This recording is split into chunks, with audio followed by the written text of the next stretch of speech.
that. Everyone, welcome. I am DK Kennard. I'm the Director of Community Engagement at the New York Restoration Project. We are celebrating our 30th anniversary. We are a citywide organization that believes that nature is a human right. We welcome you to learn more about NYRP on our YouTube page, our Instagram page, and our website. We are so excited to continue our community engagements team's Gardenism series that now for 2026 is our hybrid, both virtual and in-person series about all things gardening, environmental stewardship, food and social justice, culture, and more. I am joined by my colleagues, Nisha Ransom and Mel Gerardo, who are our full-time NYRP community engagement coordinators. We are also joined by our seasonal Anjana. Carlos, the mic is yours. Take it away. Amazing, DK. Thank you so much. Thank you, Team NYRP. I am so happy to be here. I want to thank everybody in attendance. I know folks are very busy out there with very busy lives. So the fact that y'all took time out of your evening to join us is genuinely awesome. So thank you, thank you, thank you so much. We really appreciate you.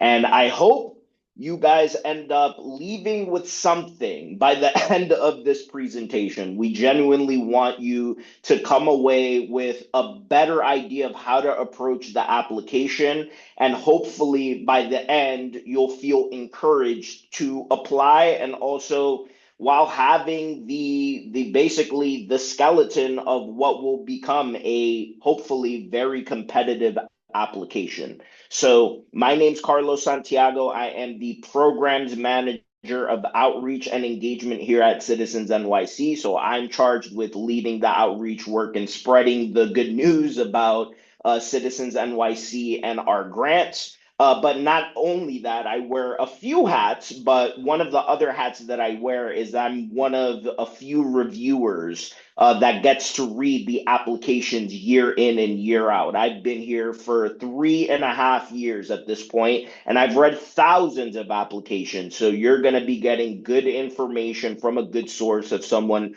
who's been reading these applications year in and year out. So basically, the rundown of this evening is going to be relatively simple. I'm going to talk a little bit about Citizens NYC, who we are, what we do, because maybe you're not as familiar with us, and we would love for you to know more so that you can also spread the word about Citizens NYC.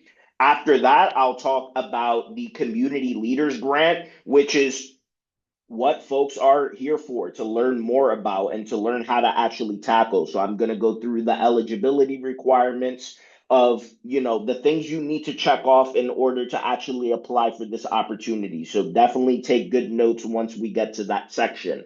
After that, I'll walk you through our grant timeline. And this grant timeline is going to tell you when it is that we want this work to be completed, that we're actually funding through our micro grant. So that's also going to be a really good place to take notes on what we're trying to see when we're looking at any given application and when the actual project is happening. After that, we'll transition into grant writing tips. So I'm going to give you concrete tips on how to actually approach the application. But not only that, we're going to jump into an activity. And this is where I'm going to need y'all to work with me. So by the end of this presentation, I want you guys to produce 3 sentences. And obviously, the application is not going to be 3 sentences long. It's really not. But really, what we're trying to get you to do, at least what I'm trying to get you to do, is I want you to tell us what you're doing, so what your project is, why it's important, and how you're going to carry it out. And throughout this particular activity, I'm going to need y'all to interact with me in the chat.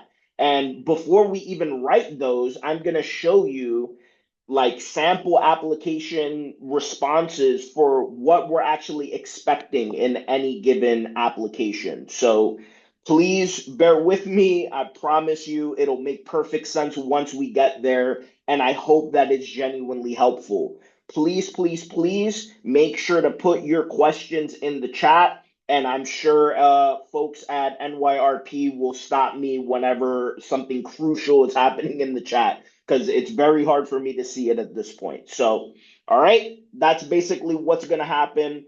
And I'll just start with Citizens NYC. So, we are a micro grant nonprofit organization that has been around since 1975, and we focus on funding small grassroots projects across the five boroughs of New York City. What's really cool about us is that you do like we are literally not issue based. So we're willing to fund all kinds of projects. Yes, we're willing to fund, gardening and environmental projects, but we're also willing to do all kinds of things, whether it's people who are managing food pantries or maybe they have programming for children and seniors.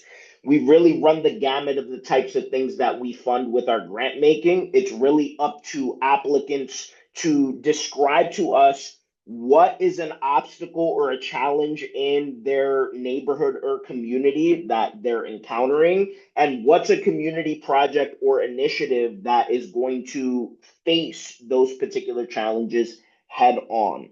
And that's what we're looking for in any given application is you telling us what it is that you're doing and why it is necessary for your community. And I'm pretty sure everyone here is very passionate about the work of gardening, of urban farming, and so on and so forth. So it's going to be up to you to communicate to us why is something necessary in any given context, because every single garden is in, they're in different parts of the city, and different parts of the city have different needs. So tell us about your neighborhood and tell us what it is that you're offering the community. And I'm pretty sure everyone here has a good argument for what it is that you're doing. It's just a matter of making it look quality on paper once you get there and you're down and applying, right?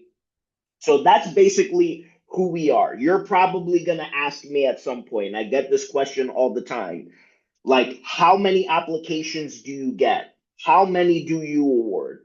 And for the community leaders grant, we get about 1,000 applications every single year, and we award around 200. So we actually have two grant cycles every single year. One of them that runs between November and February, and another one, obviously, that's coming up right now between May and July, every single year.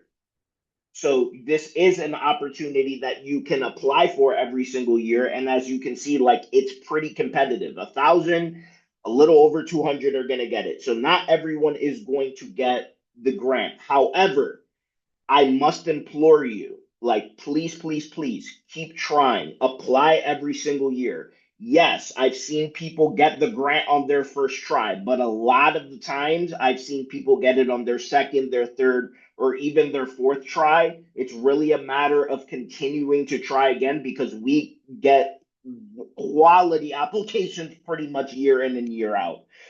So please continue to apply and also ask for support. You are not alone in the process, and I will tell you how it is that you can get support a little later in the presentation. But I do want people to genuinely know and understand that you don't have to be alone during the entire application process. You can indeed reach out to us for feedback if you need it. So that's pretty much who we are, what we do, and I'm pretty sure you want to hear about the Community Leaders Grant, which is for up to $5,000.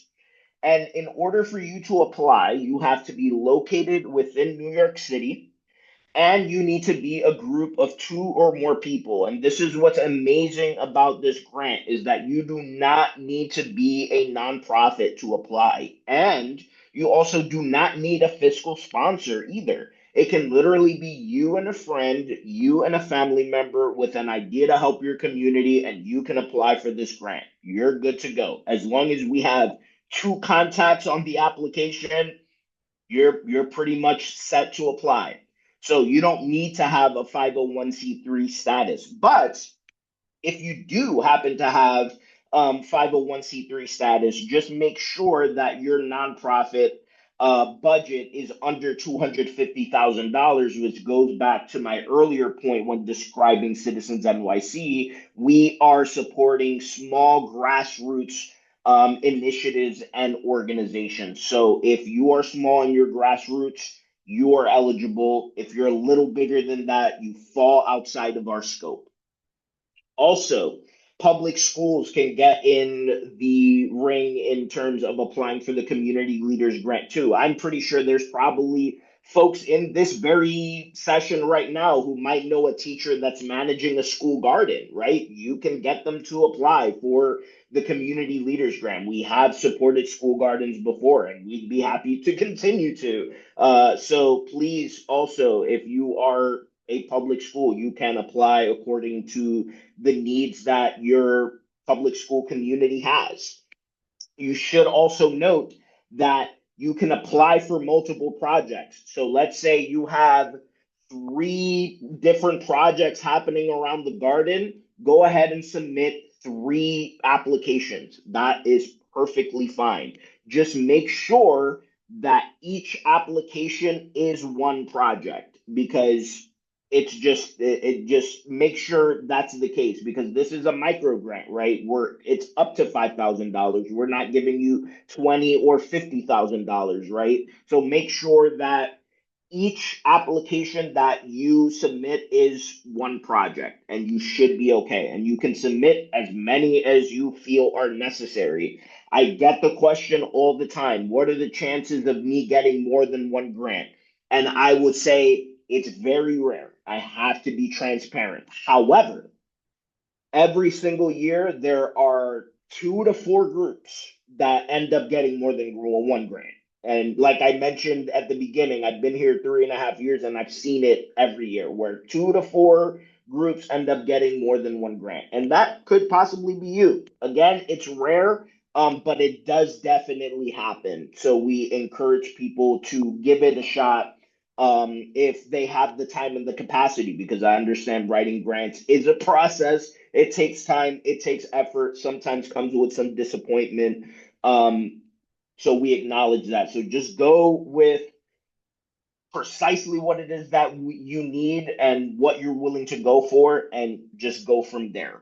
In terms of the ineligibilities or the no-nos, so fraternal and partisan organizations cannot apply for the community leaders grant, and chapters or affiliates of larger organizations cannot apply. You'll probably, if you're, aligned with, say, NYRP, that doesn't really count, right? It's like this. Yeah, I get questions sometimes from folks that are a part of different networks, and they're like, "Does this mean that we're a part of a larger chapter or organization?" No, not at all. So folks are totally in the clear if you're in this particular session, considering who the outreach was done to. So that's basically the main gist of the community leaders grant. I will say, like, we do not have, um how do I phrase this? We do not have really strict measures and guidelines regarding what you can use the money for, because we are trusting you to be the experts in your community and communicating to us what you need, and we cannot dictate what it is that you need. You have to tell us. So really, there are few guardrails, right? If you want to pay a volunteer, you can pay a volunteer stipend of up to $250. That's perfectly fine. If you need a service of some kind and you need to contract somebody, you can more than happy pay them their fee, whatever their fee is. Like, I have an example of a garden that ended up getting one of our grants last year, and they were constructing a shed, because they were going to plant stuff on top of the shed, and of course they needed an expert to do that stuff. They needed a roofer, because they didn't have someone like within the group that could do this work in a safe way. So they were able to contract someone through the community leaders grant funds that they ended up getting, and the shed looks like legitimately incredible. So if you need to contract someone, that is perfectly okay. Really, the biggest guardrail is to not pay yourself. Like everything has to go towards whatever it is you're purchasing for your project. And that's pretty much it. Are there any questions, folks, that you flagged in the chat? We do have a question. So the question is, so no grant deliverables? So yes, this is a great question. Thank you for asking that. I was going to get to that in the next slide, but that's okay. It's always good to emphasize. So we do ask folks after the end of the grant year to submit a final report. And this final report form, basically, we want to know, was your project a success? What ended up becoming of it? What were the challenges that you encountered along the way? I've heard it all in terms of people that have had challenges. So never feel afraid to communicate those things, especially since no project, if we're being honest, happens in a straight line. So just be transparent and tell us what went on if you encountered any challenges that might have made adjustments to your project, and that's perfectly fine.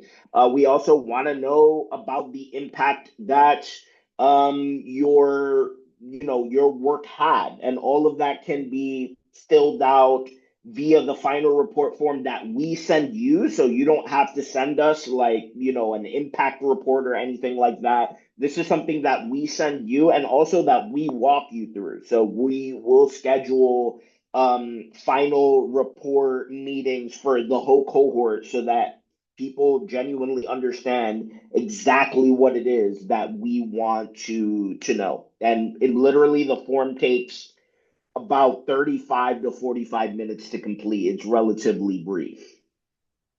We have a follow-up question to that. Itemized use of funds or results impact Nope. report?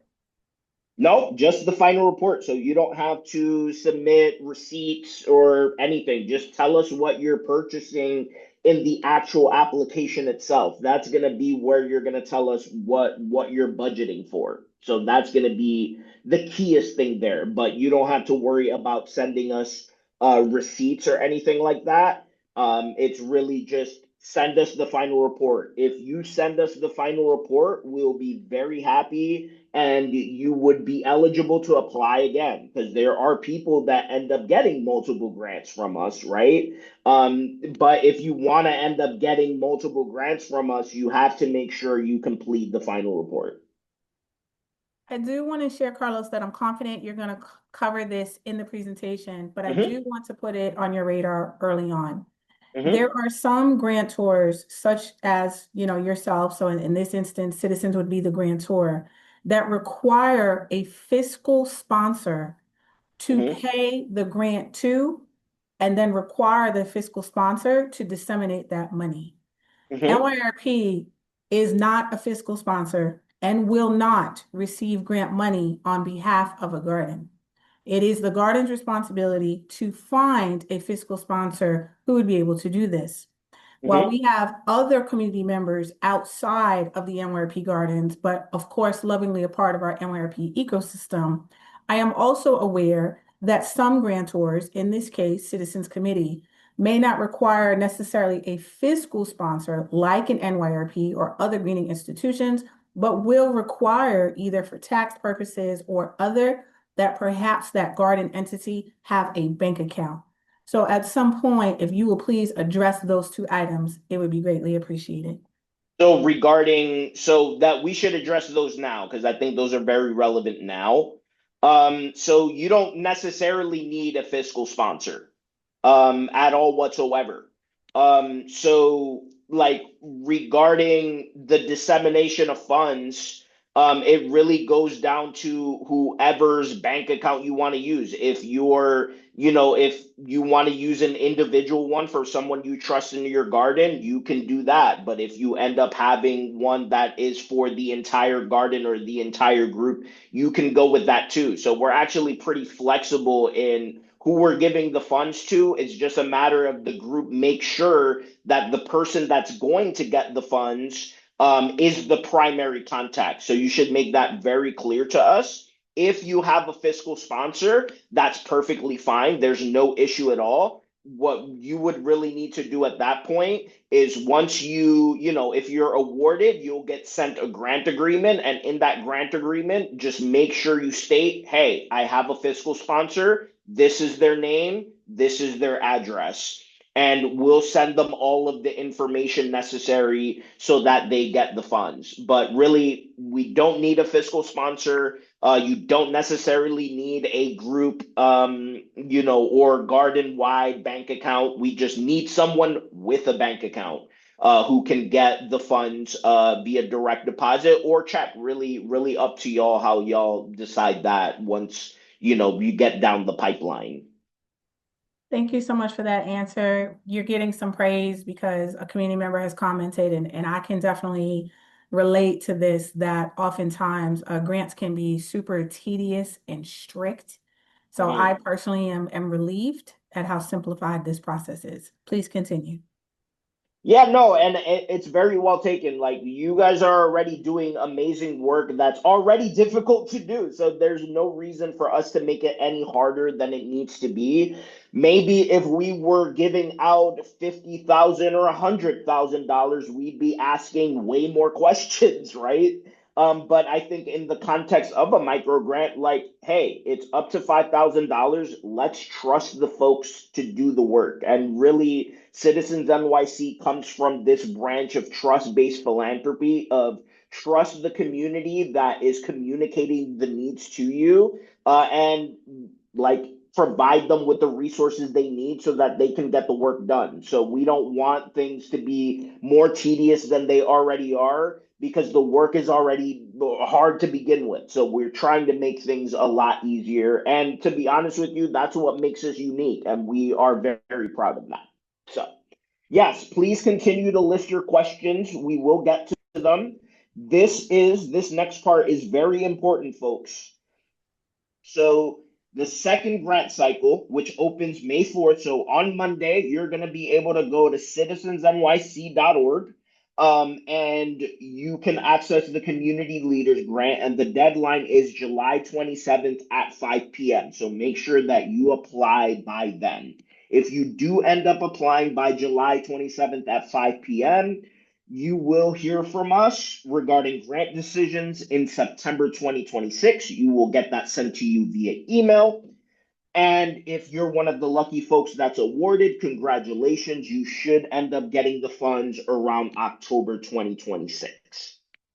So please, please, please, we like you see that end date right there that says September 2027. We just talked about the final report. That's around the time we're going to be sending you the final report.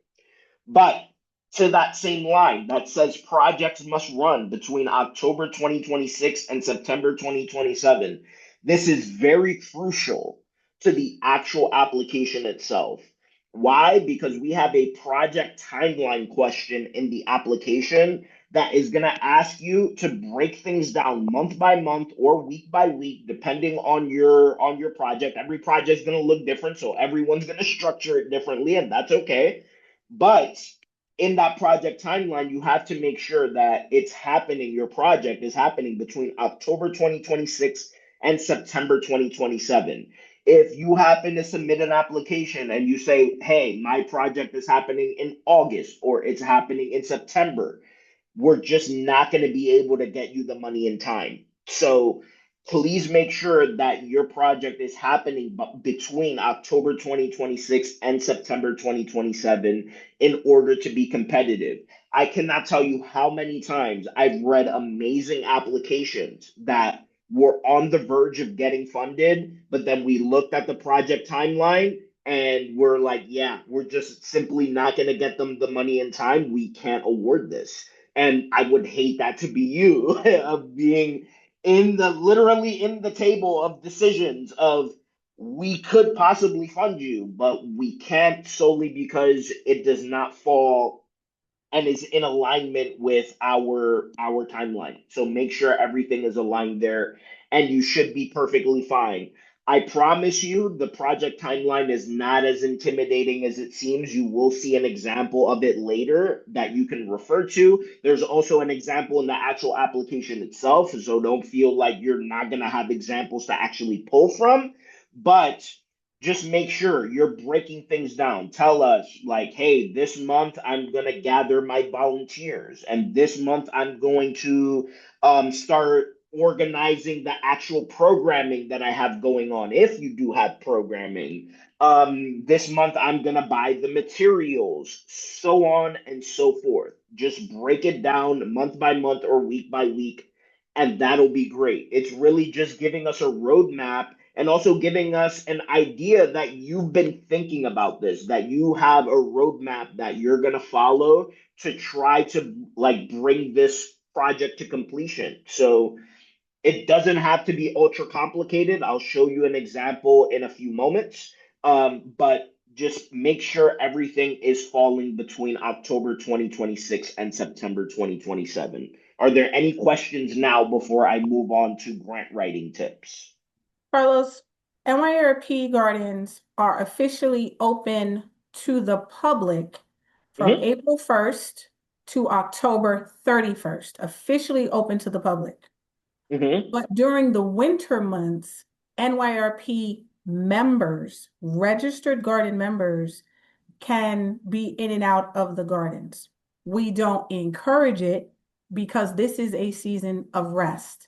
So that Hmm. is to say that while technically the members can be in the gardens during winter, many typically are not. So we've got that Okay. winter rest period from November 1st until I would say April 1st again.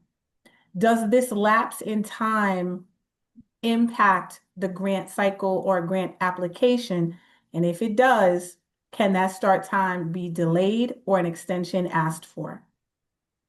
So I mean, like for example, I'm just trying to give you a good answer here. Because what could happen is like there's obviously the second grant cycle, right?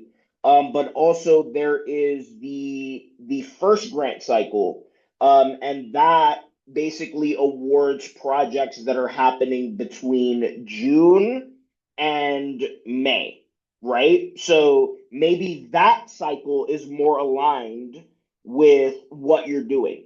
So obviously that application is going to be exactly the same, except the funding period is a little different, and when we want the projects delivered are going to be a little different. So if you really want to apply for the first cycle, you can, and that just means like that project will be happening within the course of 11 months of June to May, over the course of 11 months.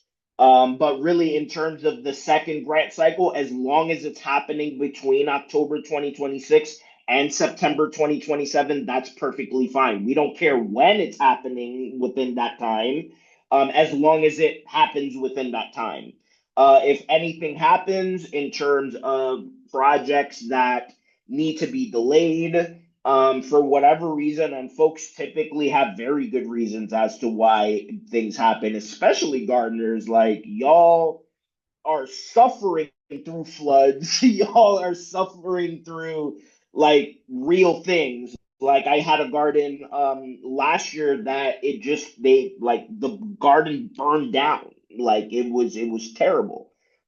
So in those cases, it's really a matter of folks reaching out to me, telling me, hey, this is what's happening. These are the obstacles that we're facing. Are there any adjustments that we can make from our end to align with y'all? And that's perfectly fine. Just be sure to communicate that to someone like me who will log it and will give as much grace as people need because things happen. In that spirit, have you ever seen an instance where a grant was awarded and due to an unforeseen circumstance, the grantee or the garden needed that award to be postponed and perhaps used in another grant cycle or another season? I see. In that case, It would just be a matter again of just communicating that to us, being very clear and transparent about that. And I almost don't foresee any issues so long as people communicate it and are very clear as to anything that they encountered that may have caused that. Because like you said, it's an unforeseen circumstance, so some things happen that you're not really, you don't expect. You're kind of blindsided, and we'll totally understand. Just again, make sure to explain that to us. Like DK, you mentioned about that period of rest. That's not something that I knew before. That's new information. So if someone was reaching out to me about like, hey, I've reached up until this point, and these gardens are not going to be available for X number of months. Like that can be part of the explanation, and I will totally understand from that point. Really, just communicate to us, and when you do finish, make sure to complete your final report, and then we're good. Just make sure that you spend all of the funds and you do the final report and communicate to us if there are any changes. One last comment. I've Mhm. experienced your boot camp before, but putting on your radar in advance. I'm sure you will share with us, and it will be appreciated for you to share tips with our attendees of what are some things that you have seen that just no's because folks either didn't follow the directions or they didn't submit it timely or they didn't answer the question. Exactly. So that leads us perfectly, DK, to the next section. That was perfect. So we're gonna get into the grant writing tips, and I will address that very, very directly in a moment. So before I even get to that, I want to give a very real disclaimer.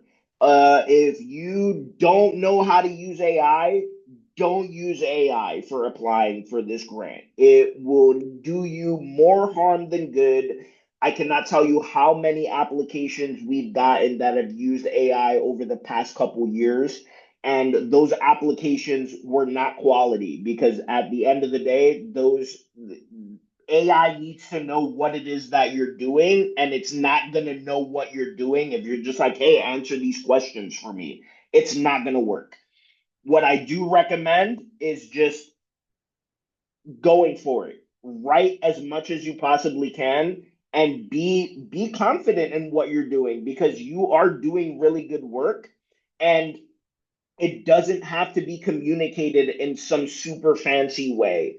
We don't care about spelling. We do not care about grammatical errors. I can tell you from experience, and I promise you, there have been plenty of applications that have had spelling and grammatical errors, and we still awarded them grants. Why? Because they were very clear in telling us what they were doing. They told us very clearly why it was important in the community, and they told us very clearly how it is that they were going to carry it out. That's what like the effective applications do. So if you focus on those three things, you will be in a good place. Write about your project like you were talking to a friend or a family member. Mind you, I'm not saying talk to us like we're a funder. Yes, we are a funder. I understand that. But when you're talking to a traditional funder, you might be thinking, am I using the right keywords? Am I using the right terminology? Am I phrasing this correctly? Is this in the right format? Don't worry about any of that. When you're writing and communicating things like you're talking to a friend or a family member, we usually get to the point, right? We get straight to the point and tell them what we want to do and why we're passionate about it and how we're going to do it. So try to put that on paper. I know that's harder, easier said than done. I totally understand that. But just try to approach it with that mindset. And I almost guarantee you, you will get writing down on paper that makes perfect sense and that just gets straight to what it is that we're asking for. And getting to that, DK, this part, that second point that says, tell us about your group's history, mission, and goals. I'm not worried about any of that regarding y'all. Like really, like, literally to the point where I'm not even addressing those questions that are on the application during this application clinic, because in my experience, people are amazing at telling us about their group and their garden and their business. People are great at it, and that makes sense because this is your baby. This is what you do. This is what you're engaged in. So it makes perfect sense that you're going to be really good at talking about these things. However, what ends up happening is people get a little too excited. They get a little too caught up in talking about the mission of what they want to do that they don't actually tell us what they're doing. So you have to make sure that once you're done talking about your mission, okay, great, you communicated it, it's clear. Now get to talking about what it is that you're going to do for a grant that's for up to $5,000. So that third point, tell us what your project is. You'd be surprised. This is where most people fail in telling us exactly what it is that they're going to do. And it is a very open-ended question. The question is in at least 150 words, provide a detailed project description. Like that's very broad, right? That's pretty intimidating. But in it being broad, I think some people are like, I don't necessarily know how to approach this. But really, what we're asking you very simply is, what are you doing? What are you doing in your garden? Are you putting on a program that is serving, say, people who are experiencing mental health issues and they need to be around green space? Is it, are you like, do you need tree guards? Are you raising beds? Like, what are you doing? Tell us what it is that you're doing in a clear and succinct manner, and you're going to be perfectly okay. That's where most people tend to fail. So even just going out there and telling us what you do is already going to put you ahead of a lot of applicants, believe it or not. So telling us clearly what it is that you're going to do makes a huge difference. That next component that says tell us who you work with in community and who you want to serve, tell us, like, what are those collaborations that you have out there that are making the work fruitful? Tell us about your volunteers and your partners. Tell us about who you're serving, whether it's kids, whether it's seniors, whether it's the block, whether it's the neighborhood, whether it's the borough, so on and so forth. Who are you serving? Who are you trying to reach? Tell us why your project is important in the community. And this is also very crucial because I don't live in your community. I don't live on your block. I don't live in your neighborhood. So put me in your shoes. I can tell you everything there is to know about East Harlem, the joys and its shortcomings. But if I were to apply for this, I would literally structure the why of it all, of this is what my community is encountering, and this is how my project is going to address that. And I mentioned this in prior info sessions before that I've done in the past, where I say, hey, let's say you're doing a project that's serving people with diabetes in the Bronx. Like, a reviewer wouldn't necessarily know that diabetes in the Bronx is not just bad in the Bronx or the five boroughs or New York State, but the entire country. So the fact that you're doing a project about diabetes in the Bronx is crucial. So tell us about how real this issue is in the Bronx and how it's impacting people and how you're stepping in to play a role in addressing it. And everybody's reason is going to be entirely different, right? Like if you have a garden that used to be a dumping site, or it's something that was completely different from what it is today, we want to know about that because clearly you exist because there was a need in your community and you stepped up to try to either start something or volunteer to contribute to it. So tell us about the neighborhood that your garden is in and what it is that you're doing to serve it. And I hope that the example I give you in a second really rings true to what we want you guys to look into.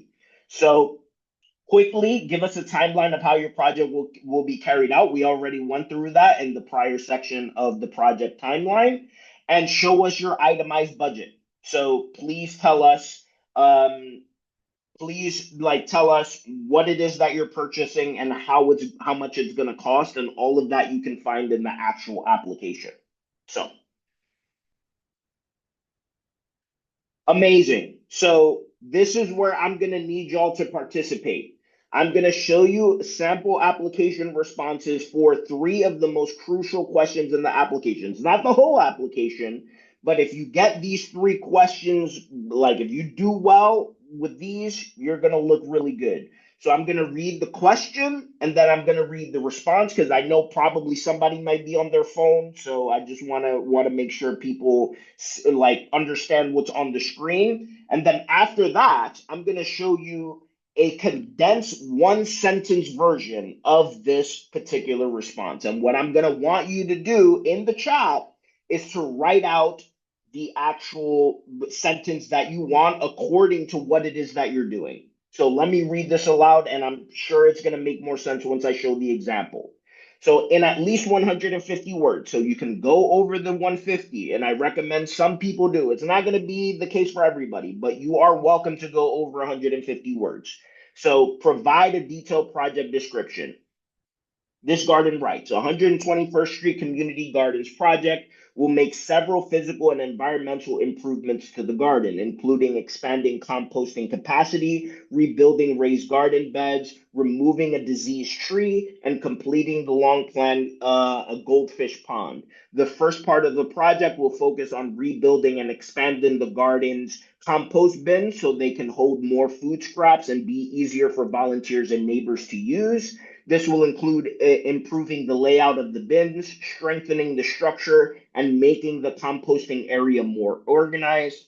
The project will also repair and expand raised garden beds throughout the site. These improvements will create stronger growing spaces for vegetables, flowers, herbs, and other plantings while making the garden easier to maintain throughout the season. As part of the project, a diseased cottonwood tree will be removed to protect the health of the garden and surrounding plants. Finally, the garden will complete its goldfish pond, adding a beautiful and educational feature to the space. Together, these improvements will make the garden more productive, welcoming, and sustainable for gardeners, volunteers, and neighbors. As you can see, these folks got straight to the point. They told me exactly what they were going to do, even in the first sentence, if you actually look at this. So I want y'all to produce one sentence of your own to get yourself started on actually approaching this application.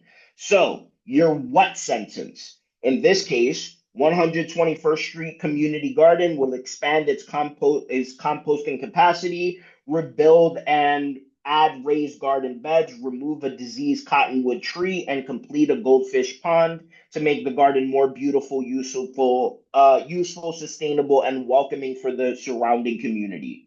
So take a few moments, folks. Start putting them in the chat, and I will read them out loud, and I will give you feedback. Uh, don't worry about it being perfect. It does not need to be perfect because obviously you're going to go into the application later when it opens up next week, right? So don't worry about being perfect. Just write a sentence, write more than one sentence. It's perfectly okay. Just tell us very quickly, very succinctly, what are you going to do? And like I mentioned earlier, just simply mentioning exactly what it is that you're going to do sets you apart because there are people that tend to struggle when they're looking and trying to write and conceptualize what it is that they're actually going to do.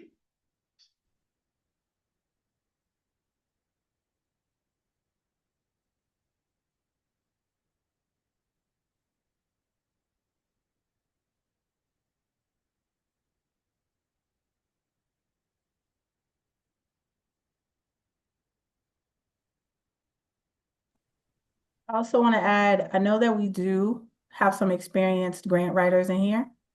Mhm. We are a village and we grow faster together than we do by ourselves. If you are an experienced grant writer, if you are a multiple grant writer, Please feel free to put in the chat what your recommendation for a what question would be for those of us who might be new to the grant writing process. Love it. Love it. And folks, definitely put it in the chat. I will read them aloud, and give you feedback. It's like, again, can't stress it enough. Just getting very intimate with the details adds color to what it is that you're communicating to us that you're doing in a garden or in any project, to be quite honest with you. But really, to like, what one of the things that I've realized over time is, like, people in the gardening and urban farming and just the environmental space in general, like, you folks are really good at writing. I've noticed. So I'm not surprised, DK, that there are people in the community that are grant writers, because I've seen it all the time. Like, y'all folks, a lot of y'all have this very key skill that not a lot of people really have. I say typically during our info sessions um that grant writing is a skill that people go to college for, that people get certificates in, that people literally spend a lot of time and invest money in trying to get this skill. So yeah, the kudos to folks that have been sharpening that blade, that tool, because it's so helpful. Mel, perfect. So our garden will be launching our children's storytime series, bringing together little ones and their grown-ups with local educators and other caregivers to support community childcare, provide literary education, and encourage ecological connection and stewardship. That's great. That's fantastic. It gets Yeah, it's great. Hey, look, it's Maritza. Look at that. It's Maritza, y'all. Maritza's awesome. She's been a grantee partner for years.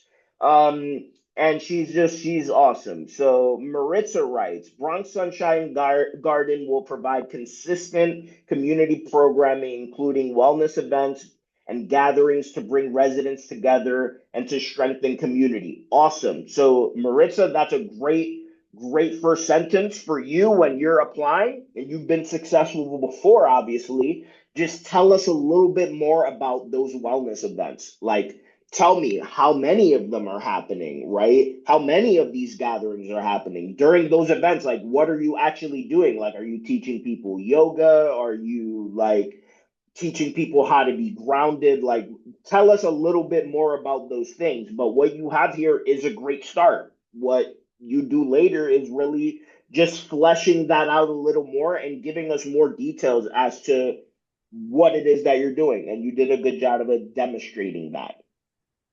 Hello, Uh, everyone. My name Joa, is Joa writes, a mushroom farming program geared towards seniors and children will provide a sustainable sourcing protocol for edible mushroom production in urban environment. Its byproduct will be used as soil amendment. That's also great. Yeah, look at that. You told me who you're serving and you told me about the program. So your application would be expanding on this, telling us just a little bit more of what that programming actually is, and what it looks like in practice. Robert writes, Imani Garden is reaching out to local public schools and a family shelter to enhance our ability to host educational sessions with young visitors. In order to do this, we will need several small picnic tables that will fit our guests, and art supplies, and a large whiteboard. Great. Even writing what it is that you need is fantastic too. So this is great, Robert. Um, Sharon writes, Los Amigos will renovate our gazebo as we need to replace wooden panels that are currently rotting. We also replace our workstation so it can be easily accessed by our elderly members. Sharon, that is as clear as day. That's perfect.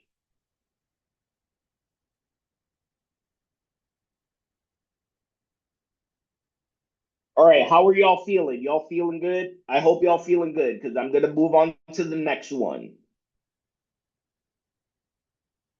So this is the why. So in at least 150 words, so in at least 150 words, why is the project needed in your community? What does a successful project look like? So start preparing your why sentences, folks. This project is needed because 121st Street Community Garden deserves an important green space and environmental resource in a neighborhood with limited access to composting and community garden infrastructure. The garden is one of the only compost drop-off locations within a mile radius, and neighbors regularly rely on it to recycle food scraps. However, the current compost bins are no longer able to keep up with community demand, which has forced the garden to turn away food scrap donations during busy periods. The garden also needs repairs and environmental improvements in order to remain safe, productive, and welcoming. Several raised beds are in poor condition, limiting the garden's ability to grow vegetables, flowers, and other plantings. The diseased cottonwood tree also presents a concern because it weakens the health of the garden and contributes to the spread of the spotted lantern fly, an invasive species that threatens local plant life. A successful project would give residents a stronger, healthier, and more useful community garden. Neighbors would have more reliable access to composting. Gardeners would have improved growing space, and the completed goldfish pond would create a beautiful feature that supports learning, care, and community pride. See, they gave me a very good idea of like how crucial their garden is, right? The fact that the neighborhood has limited access to composting and the garden being the lifeblood of keeping that initiative running tells me so much about the garden and how much it's like genuinely needed in the community. Like this is a all of them are community resources, but this one is a particular community resource when it comes to composting, and they're the only drop off point within a mile radius. So that told me so much about the garden itself and the neighborhood, believe it or not. This also getting into the diseased cottonwood tree and how that's threatening the health of the garden because of the spotted lanternfly. That's also giving me really good insights into what's happening in the garden. So when you're applying for this grant, please tell us in detail why is it that you're doing this work? Because there is a reason as to why you want to do this work. Maybe you are planting really healthy food because you're in a food desert with people who are food insecure, right? Like, or in this case, where you're the only compost drop off location within a mile radius. Like, tell us these things because they make a huge difference when you're applying, because it gives us a very clear picture of what's driving the work. And in this case, this work is like driven by serving neighbors through these composting initiatives and also providing a safe, productive, and welcoming space, right, for everybody who wants to come into the garden. So your why sentence. So, this project is needed because the neighborhood has limited access to composting and green space, and success would mean residents can more easily recycle food waste, grow more produce and flowers, and gather in a healthier, more sustainable community garden. All right, folks, let me see what y'all end up producing in the chat.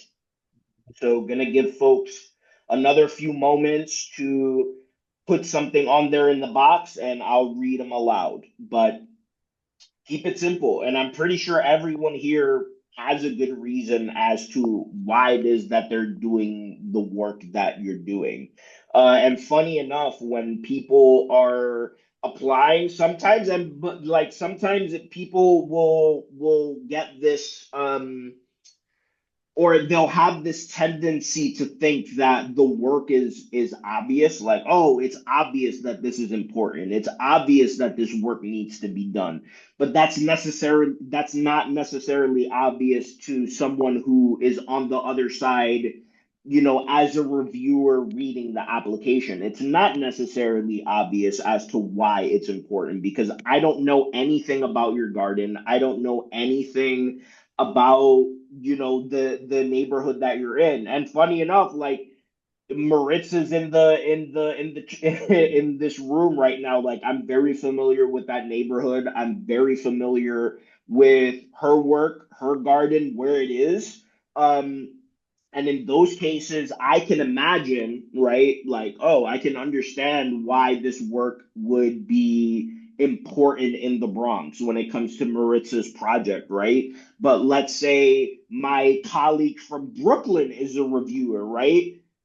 Hey, you might end up getting that reviewer, and this person actually doesn't know any of these neighborhoods in the Bronx, or they don't know about Maritza and the work that they're doing in the garden, right? In the Bronx. So please use that why question and that why sentence as a way of inviting us into the mission of what's carrying the work that you're doing. Carlos, as we are constructing our why, I want to uplift three things. We are pacing well Mhm. on time. We are at the 7:01 mark. I want to uplift what Nancy said in the chat for you to recognize about La Finca. And I also want to uplift that as we are constructing our what's and our whys, it is always important to not overshoot. Please always think about what your garden team's capacity is. Please don't make promises to the grantor that you either cannot make or execute or deliver, or will have your garden team struggling the entire season to fulfill. Yeah, that's excellent. Yes, like, be fair to yourself and be fair to the people that you're collaborating with, because all of this is done in community, right? So just be upfront about what your needs are and being realistic about the work that you're trying to do. Again, this grant is for up to $5,000. It's not for tens of thousands of dollars, right? So we're not expecting you to save the world with a micro grant, because it'd be impossible. But we want you to make your small but yet very impactful part through this kind of support. So that is a very good point, DK. I will read Nancy's response here from before. So, La Finca del Sur, South Bronx farmer, will continue our mission to provide fresh food and means to produce it by engaging youth in our community in a seed to table mentorship project. We seek to provide an on site training in growing, crop care, harvesting, marketing, and culinary preparation, wherein participants would teach healthy, delicious, and culturally appropriate food preparation to community members. That's great, Nancy. That is very clear. Really, for you, it would be expanding on that in the actual application itself. So give us more. Like, you have this mentorship project. Tell us how long it's happening for. Is it happening over the course of 3 months, 6 months? Like, how many people are you trying to reach? Is it five? Is it 10? Is it 100? Like, just give us those details to flesh those things out, and it'll make a very big difference. Robert writes, this project will provide our city kids with access to green space and introduce them to the natural systems that enable us to grow food, and encourage them to appreciate and try eating fresh and healthy food that will lead to healthier lifestyles. Absolutely. That makes perfect sense. So in your case, Robert, when you're getting into the why, those city kids, like, where are those city kids coming from? What neighborhood are they facing? Are they experiencing true barriers to green space? Do they live in food deserts and they need to learn how to prepare and deliver healthy food? Flesh that out a little bit, but you have a very good why here. Just a matter of continuing to expand.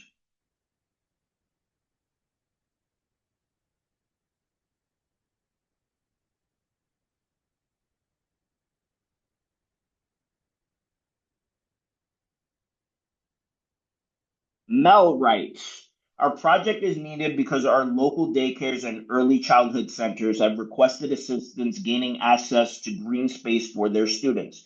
This would support the early education of plants, the ecosystem, environmental knowledge, as well as promote literacy and nature-based wellness. Yes, this will be great. This something you said here, have requested assistance. So Mel, if you were writing up an application, I would honestly ask a little bit about that because if folks are requesting assistance, that means they're asking for a resource, they're asking for help in some way, shape, or form in getting this resource, this thing. So tell us about that because people communicating to that speaks to how much of a community stalwart you are. That people are willing to share what's happening in their neighborhood or in their neck of the woods, and the fact that they trust you to communicate this to you and they believe that you can possibly do something about this is pretty incredible. So, in the why question of it all in the application, it would be tell us a little bit about those folks that are requesting the assistance. Like, where are they from? Why do you think they're expressing this if they haven't told you why? I'm assuming they might, but give us those details, and it'll make a huge difference in how all of the application just comes together when you put the what you're doing and why it's so crucial to your overall efforts. All right, so we good, folks? Y'all feel comfortable? I can go ahead and move on to the how, which actually will be fairly simple. So folks can keep putting in the why in the, and I know I see one just popped up just now, so keep putting them in the chat. But I will show you the how after reading this response here. In Clayson Point, a food desert with poor urban soil, this program provides seniors and children access to fresh, low cost mushrooms while their byproduct regenerates local garden soil. It also creates meaningful intergenerational activity in a neighborhood with limited nature based engagement. This closed loop system directly addresses food access, social isolation, and environmental degradation in a compact urban setting. Joa, I hope I'm pronouncing your name correctly. This was great. So you told me Clayson Point is a food desert, and you also told me that it has poor urban soil. I didn't know that, at all whatsoever. So that kind of detail is exactly what we're looking for because it gets into telling us very clearly the obstacles that you're trying to address. A food desert with poor urban soil. I would have no idea. And there are probably plenty of applications that we've gotten in the past that would skirt by this. Like they would think, oh, it's Clayson Point. It's obvious that, this is a food desert with poor urban soil. But I didn't know that. So always communicate things as if the reader doesn't know where you're coming from because it makes a huge difference.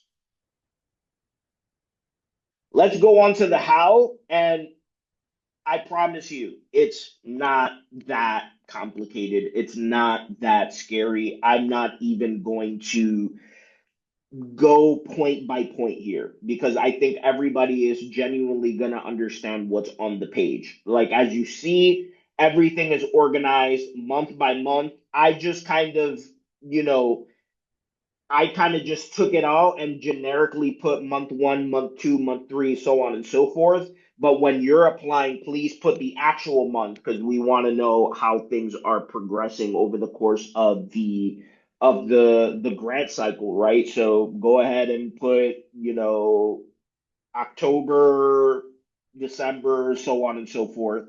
But just break things down. Tell us what's happening. In this case, host a garden kickoff day. The next month, they purchase project supplies and rebuilt composting bins. Like things like this are great. It doesn't have to be super duper detailed, so long as it's giving us a roadmap of how you're going about the work. Because before you even get to this question, you're going to tell us what it is that you're doing, and you should spend the bulk of your energy telling us what you're going to doing in that section.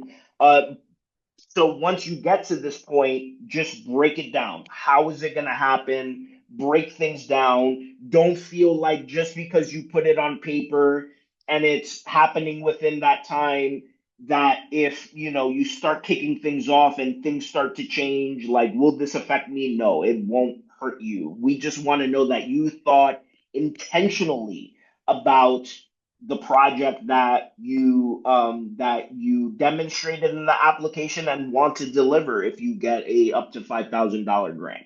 So the how sentence in this case, and the how sentence is really, I'm kind of trying to trick you here because the project timeline is a project timeline. It's not a traditional narrative question. The how can actually go continue into the what sentence, into telling us what you're going to do. So in the how sentence here, the garden team will carry out the project step by step by organizing volunteers, purchasing supplies, scheduling work days, completing major repairs and installations, checking in with neighbors to make sure the improvements are useful and sustainable.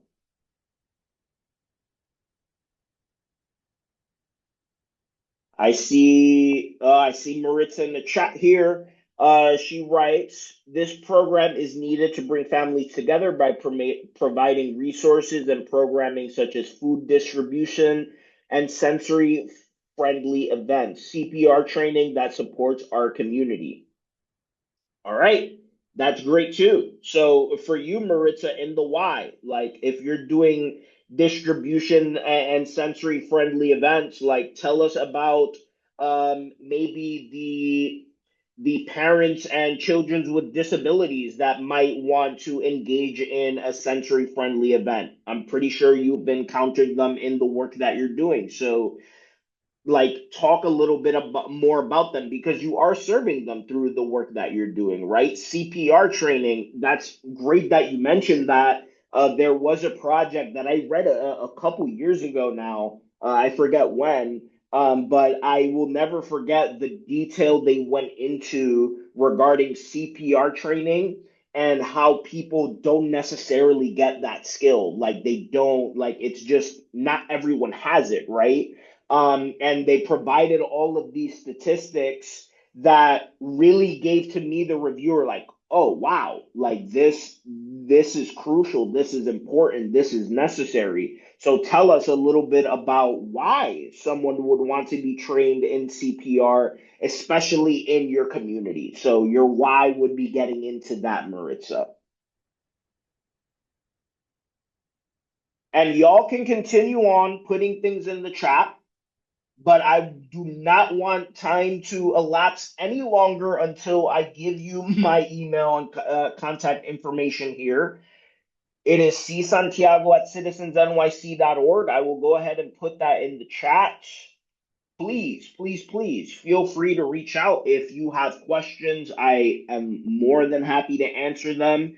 Please note, if you want feedback on your application before you hit submit on your application, feel free to reach out to me. What you need to do to get that is to make sure to complete as much of the application as you possibly can on May 4th once it comes out, and you can find a draft, you can find a Word version of it or PDF version of it on the actual website at citizensnyc.org.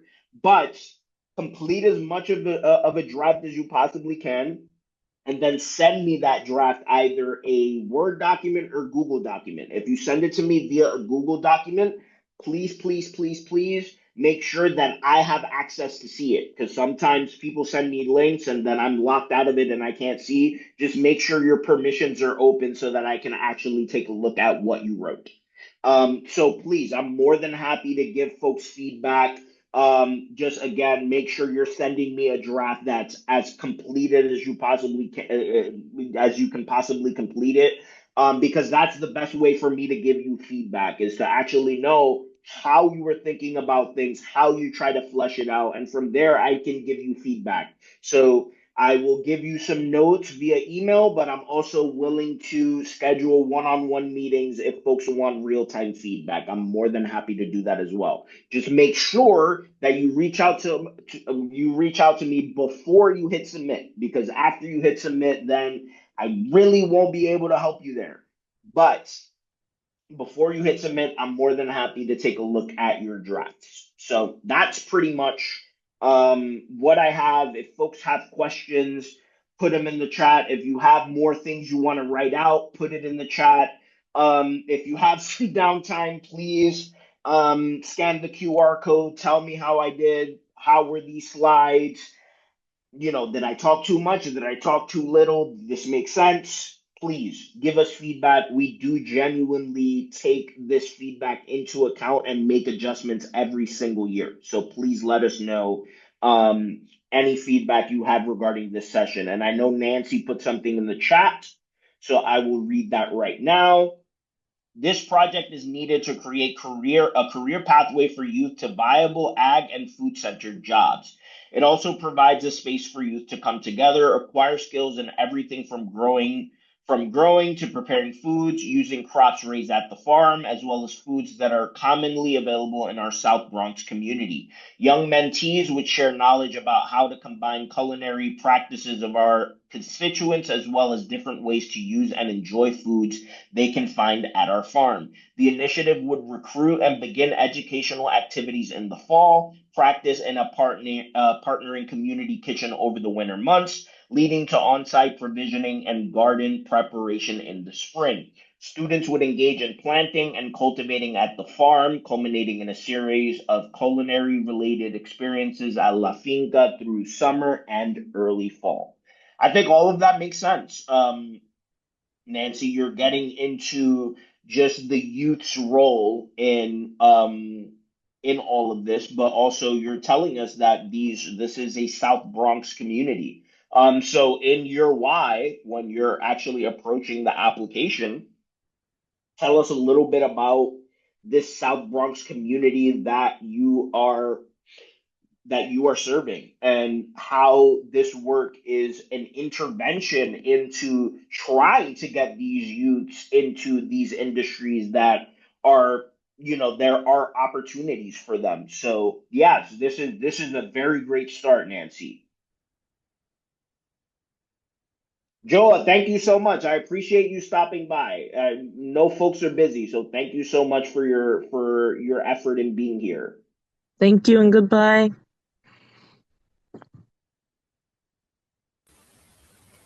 Thank you guys. Thank you so much. Thank you guys. You guys everybody. are awesome. Thank you. We are in our final few minutes of our workshop. Carlos, myself, and our NYRP community engagement team, we're going to stay on exactly to the 7:30 mark. We want to thank everybody for coming, because we know you could have chosen to be anywhere and you chose to be here with us.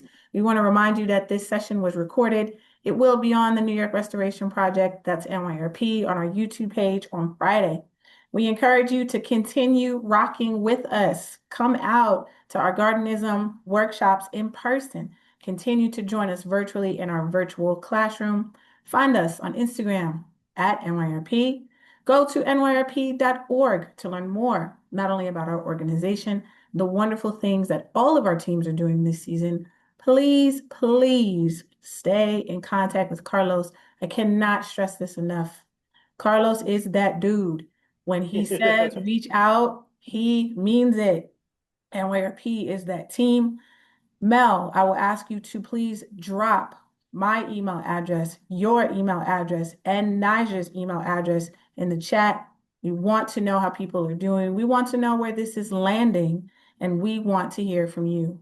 We look forward to welcoming you. Yes, DK, send me your email. Yes, Mel is about to drop it in the chat. I am DK Kennard. I'm the Director of Community Engagement at the New York Restoration Project. Mel is going to drop my email, Mel's email, Nigel's email. We are the community engagement team at NYRP. We love the love, and we want to keep talking to you. And similar to Carlos, whether we hear from you next week or we hear from you next year, we want to hear from you. Thank you so much for joining us. We do have a few moments. At this point, it is okay for those remaining. Feel free to raise your hand if you would like to come off mute and share a little more. We are looking for hands. We are looking for hands. If you would like to raise your hand and share an example, or if you need additional clarification, it is okay for you to put that in the chat. It is also okay for you to raise your hand, and please unmute. This is your time. This is your shine. Let's do it. Go ahead, Nancy. Hi, everybody. Thank you again for all the great information and for the invite, DK. I wanted to know the micro grants have a very flexible use, right? So if we wanted to have this, like even a small youth cohort, right, for this culinary centered project, that it could be used to stipend them, right? Absolutely, as long Okay. you can give them up to 250.